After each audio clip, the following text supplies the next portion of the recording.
इस विषय पर हम आज चर्चा करने जा रहे हैं वह है केंद्रीय सत्ता के प्रति राजपूतों का सहयोग। केंद्रीय सत्ता से यहाँ तात्पर्य हमारा मुगल शासकों से है।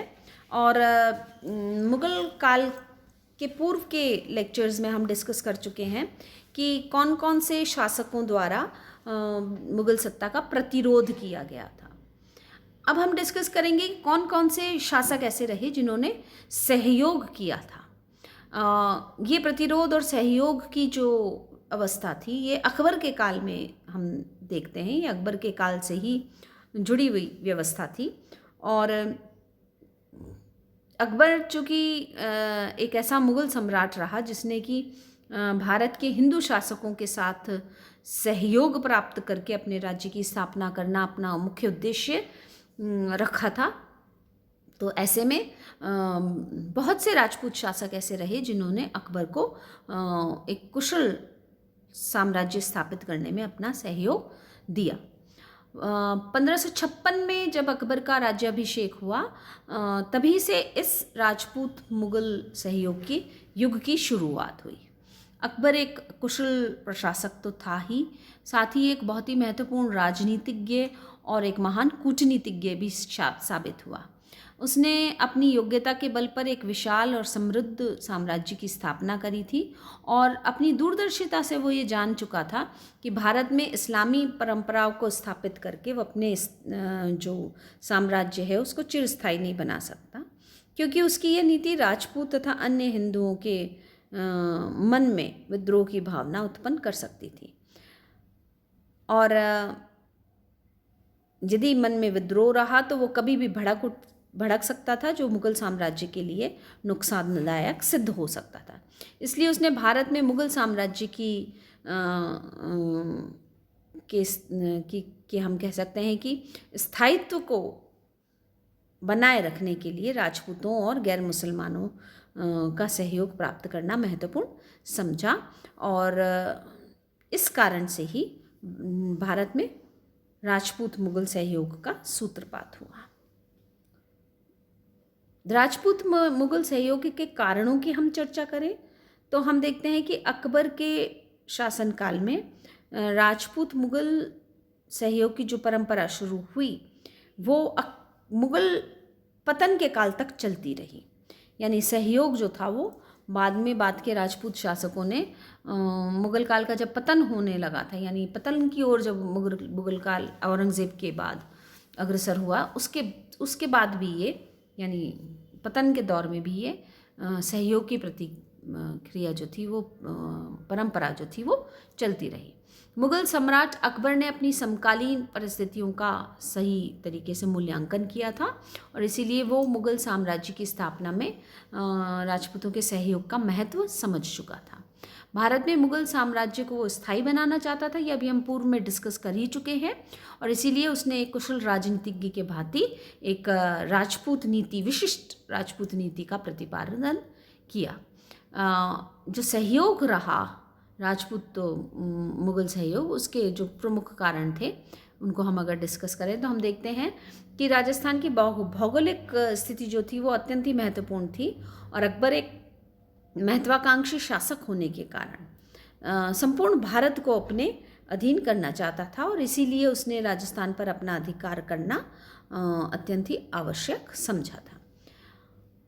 राजस्थान पर अधिकार किए बिना वो मालवा, गुजरात और दक्षिण के जो राज्य थे उन पर अपना अधिकार स्थापित नहीं कर सकता था, क्योंकि दक्षिण जाने का जो मार्ग था वो राजस्थान से होकर गुजरता था और इसीलिए राजस्थान के प्रति उसने एक विशेष राजनीतिक नीति जो थी उसका निर्धारण किया था।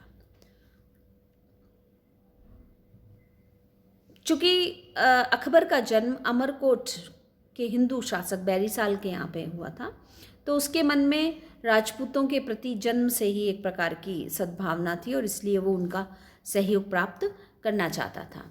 अकबर राजपूतों के चरित्र से भी भली भांति परिचित था। वो जानता था कि युद्ध प्रिय, पराक्रमी और अपने वचन पर टिके रहने वाले स्वामी भक्त वर्ग है और यदि उनको यानी राजपूतों को अपना विरोधी बनाता तो ये उसके लिए बहुत परेशानी का कारण हो सकता था। तो उसने राजपूतों के प्रति मित्रता का हाथ बढ़ाया। ये हम समझ सकते हैं कि अकबर ये जान गया था कि यदि ये वर्ग, ये जो कि एक बहुत ही युद्धप्रिय और स्वामी भक्त वर्ग है, यदि अकबर के साथ आ जाता है तो अकबर के लिए भविष्य में अपने राज्य की स्थापना परेशानी का कारण, यानी स्थायी राज्य की स्थापना भारत में किसी प्रकार से परेशानी का कारण नहीं बन सकती थी। अकबर के समय में राजपूतों में प्रतिस्पर्धा थी और फूट भी थी, और अकबर ने इस स्थिति का लाभ उठाया और बहुत सारे राजपूतों को उसने अपने दरबार में महत्वपूर्ण पद दिए। तो ऐसा करके अकबर ने ना तो सिर्फ राजपूतों में एकता की स्थापना करी, बल्कि अपनी कूटनीति से एक अच्छा उदाहरण पेश करके सभी विरोधी राजपूतों को अपने पक्ष में कर लिया।